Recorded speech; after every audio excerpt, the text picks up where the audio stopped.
What's going on, everybody? This is Snowman. Welcome to another episode of Free Game Friday, and the first game we're going to be looking at today is called Paladins. Now, Paladins gets a bad rap. It's often just called a ripoff of Overwatch because it's an online multiplayer MOBA shooter thing, and it's big and colorful, and a lot of the characters are the same, like this guy that's basically Reinhardt, or this dragon that's basically Pharah. But there are a lot of differences as well. First of all, this is free, obviously. It's a free-to-play game. Now, that is a blessing and a curse because it has some free-to-play elements as well. For example, only certain characters are playable at certain times, others are locked and you can pay to unlock them. And another difference is that each character kind of has a card loadout that you can buy different cards or win them through matches. So there is, a little bit of like a quote-unquote pay-to-win system. But I mean, hey, everybody rides out into battle riding horses to start, so that's different, But honestly, I did want to cover this because some people don't want to shell out the $40 for Overwatch, and this could be a great free alternative where the gameplay is very similar. So if this interests you and you want to check it out, please do. Next, we're actually going to cover two games in one, Momodora 1 and 2.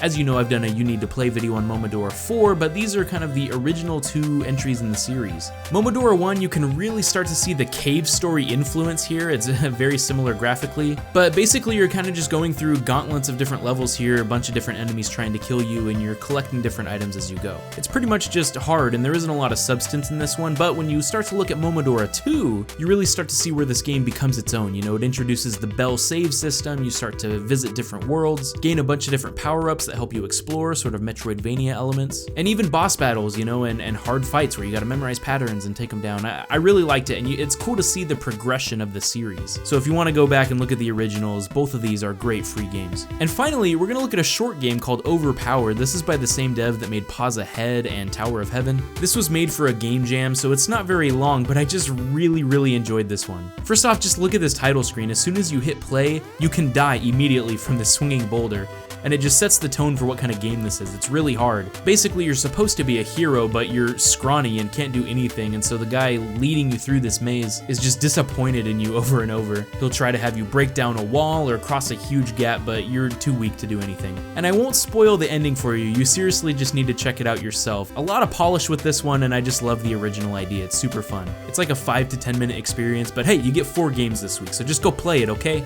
As always, all of these games are in the description below if you want to check them out yourself, and I'll see you guys on next month's episode of Free Game Friday.